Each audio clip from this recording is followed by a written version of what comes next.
J'espère que votre semaine se passe bien. Je voulais vous parler de quelque chose concernant la communication non violente que je vais abréger CNV dans la suite de la vidéo parce que c'est un point en fait qu'on oublie très souvent et je l'appellerais même peut-être le piège de la communication non violente tellement c'est comment dire, c'est un problème en fait que toutes les personnes à qui j'ai parlé de CNV autour de moi ont rencontré et que moi aussi j'ai rencontré il n'y a pas longtemps. Donc quand j'ai réalisé en fait les mécanismes de la mise en place de ce piège, je me suis dit que, et ça serait peut-être utile pour vous, que je vous partage tout ça. Donc je vais essayer de résumer ça le plus rapidement possible, vous allez voir c'est quelque chose qui pourrait peut-être vous intéresser. Alors, si vous avez déjà entendu parler de la communication non violente, eh bien, vous savez sans doute peut-être qu'il s'agit d'une manière en fait de s'exprimer qui pourrait potentiellement nous connecter avec les besoins d'une autre personne. Et le plus important à retenir, c'est qu'elle est connectée en 4 étapes. C'est-à-dire, on formule d'abord une observation, ensuite on formule les émotions que ça nous soulève, ensuite on formule des besoins non satisfaits et on termine par proposer une action. Donc ça, c'est la méthode de la CNV. Du moins, c'est ce qu'on vous croit. Et donc, une idée reçue en fait sur la CNV, de ce que j'en connais. Je suis pas un très vieux pratiquant de CNV, hein. Je suis encore un bébé poussin CNV, ça fait à peine 4 ans que j'ai commencé, donc vraiment c'est très peu par rapport à toute mon existence, et j'ai encore tout à apprendre, et c'est justement pour ça que je voulais vous partager ça.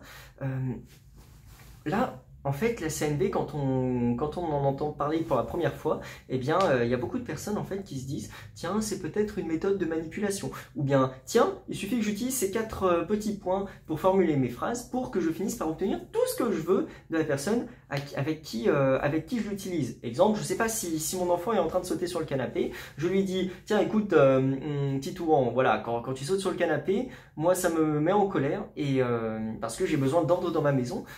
J'aimerais que tu cesses de sauter sur le canapé immédiatement. » Et du coup, il y a des moments où l'enfant il va dire oui, ok, pas de souci. Il y a aussi des moments où l'enfant il va dire bah non, désolé, mais j'ai pas envie quoi. Enfin, j'ai envie de continuer. Et du coup, là, on a plusieurs manières de réagir.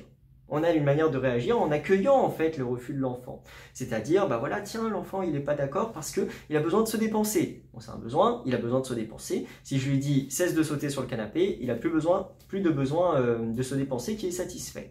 Et donc, à ce moment-là, il y a quelque chose de formidable qui se crée, c'est qu'on peut rentrer en démarche d'empathie, c'est-à-dire on peut commencer à entamer une discussion avec l'enfant et lui proposer peut-être d'autres alternatives. Voilà, là on est dans la CNV pure parce qu'on a une connexion avec cet enfant. C'est-à-dire qu'à aucun moment on est en train de lui dire bah voilà, tu m'as dit non, alors je vais te punir et si tu me dis oui, je te donnerai une récompense. Là, il me dit non parce qu'il y a des besoins qui ne sont pas satisfaits et du coup, pas de problème, il n'est pas prêt à accéder à ma demande, on a juste à en discuter pour essayer de dérouler le fil de la pelote de laine et peut-être éventuellement trouver une stratégie qui nous convienne à tous les deux. Et donc, ça serait la CNV dans le meilleur des mondes. Mais il peut arriver que la CNV se déroule aussi dans l'autre sens, c'est-à-dire, voilà, là je suis en train d'adresser ma demande à Titouan et tout. Titouan, il me dit non, évidemment, parce qu'il vient de commencer à jouer, il a envie de jouer encore. Et en fait, au lieu d'entendre ça, moi, qu'est-ce que j'entends derrière? J'entends non, je refuse ton autorité. De toute façon, t'es vraiment nul comme parent ou comme grand frère ou que sais-je. Et du coup, je vais refuser tous les ordres que tu vas me donner. Voilà. Et donc, ça, c'est ce que je vais entendre. Je fais comme ça parce qu'en fait, ça indique que j'ai mis mes oreilles de chacal, c'est-à-dire mes oreilles qui entendent les critiques, qui entendent les jugements. Et qu'est-ce qu'on fait quand on entend des critiques et des jugements? Eh bien, on va les transformer en violence, qu'on va diriger soit vers nous, soit vers l'autre personne. Et donc, comment ça pourrait se traduire dans la vie de tous les jours? Eh bien, ça pourrait se traduire simplement dans un « Titouan, tu vas dans ta chambre ». Voilà, ça, c'est la punition, en fait, à laquelle s'expose Titouan si jamais il me formule un refus. Et donc, qu'est-ce qui a changé finalement? Quel était le problème? Parce que là, actuellement, ce qui s'est passé, c'est que je lui ai dit la même chose que dans le premier cas. Les mêmes mots ont été employés, la même intonation, le même grand sourire était employé. C'est juste que quand Titouan il a dit non, la différence était là. C'est-à-dire, quand Titouan il a dit non, eh ben, j'ai décidé de le punir. Et donc, à ce moment, on n'est pas du tout dans la CNV. On est dans un langage violent qui est déguisé, habillé avec de la CNV. Évidemment que dans ces situations-là, eh bien, on peut penser que c'est une technique de manipulation. Et évidemment aussi, on peut penser que ça ne va pas marcher. Parce que l'idée reçue principale sur la CNV, c'est de penser que dès qu'on va l'utiliser avec quelqu'un, on va obtenir tout de cette personne. Évidemment, personne n'est assez bête, surtout quand on est adulte, pour penser que ça pourrait marcher. Mais pourtant, il y a des personnes à qui c'est arrivé. Il est arrivé, voilà, que moi, en fait, j'émette des exigences sans m'en rendre compte, parce que à plusieurs moments, bah voilà, je demandais quelque chose à quelqu'un, je formulais bien ma phrase CNV, nanana, étape 1, 2, 3, 4, ça y est, j'ai été un bon élève. La personne me dit non, et là, qu'est-ce que je fais? Je fais comme ça, et puis je commence à faire la gueule et tout, voilà. Et donc, à ce moment-là, qu'est-ce qui s'est passé? C'était révélateur en fait, cette réaction de ma part, ça disait simplement que j'étais pas prêt à accepter un refus. Et du coup que ma demande n'était pas une demande, c'était une exigence. Et si c'était une exigence, je n'aurais pas dû utiliser la formulation de la CNV pour arriver à mes fins. Si j'avais pris une batte de baseball, vraiment ça aurait été plus rapide. J'aurais dit simplement, tu retires tes cacahuètes de la table ou sinon tu vas voir ce qui va t'arriver, quoi. Voilà, en très caricatural, voici ce que ça aurait pu donner. Ça m'est arrivé à moi. Ça m'est aussi arrivé avec des gens avec qui j'ai parlé de la CNV. Quand j'ai découvert la CNV, j'étais tellement passionné que voilà, j'ai très rapidement pensé que ça pourrait résoudre tous mes problèmes, si bien que j'ai fini par en parler avec des copains, et puis des copains qui travaillent en groupe dans des projets, etc. Donc ils m'ont demandé en fait si j'acceptais de leur en parler un petit peu plus en détail, de ma méthode magique de la CNV et tout. C'est comme ça que je le présentais, donc évidemment c'était ma responsabilité. Et donc voilà, il s'en suivait une grosse discussion de 2 heures où on s'entraîne à formuler nos CNV, nanana, 4 étapes, voilà. On avait fini notre discussion de 2 heures et je me suis dit, c'est bon, ils vont réussir leur projet. Pourquoi? Parce qu'ils n'auront aucun conflit dans leur groupe. Bon, vraiment, c'était très très utopiste, mais c'est ce que je me disais. Ils n'auront aucun conflit dans leur groupe. Tout va bien se passer parce qu'ils ont appris à communiquer de manière non violente. Évidemment, vous en doutez, 3 mois plus tard, le groupe a failli se déchirer parce qu'ils ont commencé voilà, à utiliser la communication non violente un peu dans tous les sens, du moins celle que je leur ai apprise. Et du coup, ça n'a pas réussi à satisfaire leurs besoins. 3 mois plus tard encore, donc ça fait 6 mois au total, hein, c'est pas mal. 6 mois plus tard, eh bien... on continuait en fait à utiliser un peu ce terme. Oh, désolé, c'est pas très CNV ce que j'utilise comme terme, etc. Mais là, j'ai besoin de dire ce que j'ai sur le cœur sans filtre ou quoi que ce soit. Il y a des gens, c'est à ce moment, je me suis dit, waouh, en fait, la CNV, il y a des personnes qui pensent que c'est mettre des filtres, mettre des formes sur ce qu'on dit pour éviter de blesser la personne. Et je me disais, mais c'est pas du tout ce que j'avais compris de la CNV. Mince, mais est-ce que c'est vraiment ce que je leur ai dit? Et puis après, il y a d'autres personnes qui me disaient, tiens, mais franchement, la CNV, ça marche pas du tout. Je peux plus entendre ce mot, je peux plus entendre ce terme, j'en ai marre, ça me sort par les yeux, quoi. Tout le monde l'utilise à brinque-balle et puis ça apporte que du malheur. Et donc, je comprenais pas à ce moment. Je me disais, bah, ils sont pas prêts. Voilà, donc là, on sentait encore le jugement qui tournait dans ma tête, c'est-à-dire la violence, en fait, que je refusais d'orienter vers moi, mais que j'orientais plutôt vers les autres. Voilà, c'était très instructeur, en fait, de réaliser tout ça. Et tout ça pour dire que, au bout d'un moment, plusieurs années, hein, ça a pris vraiment beaucoup de temps pour réaliser que le problème, évidemment, il venait pas d'eux. Ça, je le savais, mais en fait, je savais pas comment l'expliquer. Et puis en fait, j'ai fini par trouver la solution. C'est que pendant que je leur parlais de la CNV, je leur disais, ça va résoudre tous vos problèmes à partir du moment où vous faites vos 4 étapes. Super. Si vous le faites proprement, normalement, ça devrait marcher.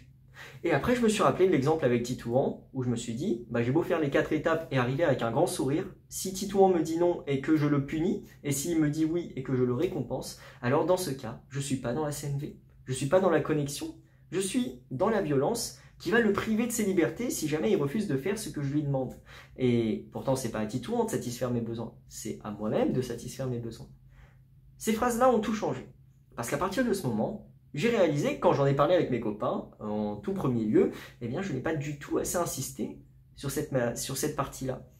Je n'ai pas du tout assez insisté sur le fait que la pratique de la CNV, c'est pas une méthode de manipulation ou quoi que ce soit.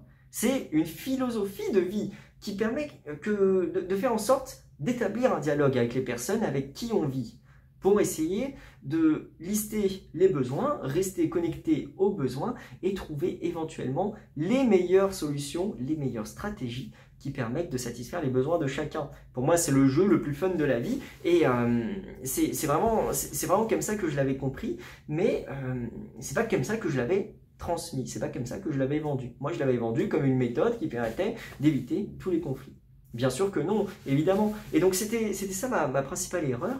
Tout ça pour dire que je n'avais pas assez insisté sur le fait que le plus gros travail pour moi en communication non violente se fait à l'intérieur. 80% du boulot, ça se fait à l'intérieur. C'est-à-dire, il faut qu'on brasse, qu'on prenne le temps de vérifier si on a des ressources pour encaisser un refus. Et puis ensuite, qu'on l'adresse avec cette énergie-là à la personne pour lui dire « Je te fais un cadeau, parce que je t'exprime que mes besoins actuellement ne sont pas satisfaits et j'aimerais qu'on trouve une solution pour satisfaire nos deux besoins. » En faisant ça, on fait un cadeau à la personne parce que c'est une manière de renforcer notre relation. Et si on a envie de prendre soin de notre relation, c'est un excellent moyen de le faire.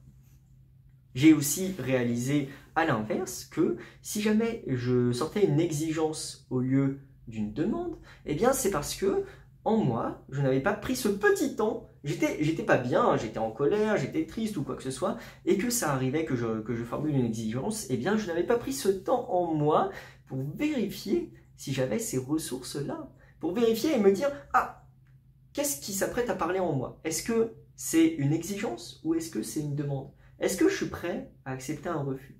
Si jamais je m'étais posé cette question, j'aurais évité un bon nombre de disputes reliées à la CNV. Et j'aurais aussi évité de nombreuses fois de penser que la CNV, ça marche pas à tous les coups, ou quoi que ce soit, Non, c'est pas censé marcher ou pas marcher, c'est simplement une manière de vivre qui nous apporte la paix à nous-mêmes et qui pourrait nous aider à prendre soin des relations des autres. Ça n'a pas quelque chose à voir avec le fait d'obtenir ce qu'on veut. Voilà, je sens que je commence à tourner en rond, mais tout ça pour dire que si jamais vous souhaitez parler de la CNV à des personnes autour de vous, eh bien le meilleur conseil que j'aimerais vous partager, c'est surtout sur cette mise en garde-là, de bien insister sur le temps qu'il faut passer avant que les mots ils sortent de notre bouche. Parce qu'une fois qu'ils sont sortis, c'est terminé. Et quand on n'est pas prêt à accepter un refus, eh bien, ça va faire vraiment une tempête émotionnelle à l'intérieur de nous, et évidemment, ça met en danger la relation. Donc tout ça pour dire que il faut vraiment insister pour dire, avant de formuler la CNV, prenez 1 seconde, 2 secondes, 5 secondes, le temps qu'il faudra, juste pour vérifier si on s'apprête à parler d'une énergie violente qui va détruire, qui va punir la personne, ou d'une énergie qui est au service de la vie. Voilà, je vous remercie.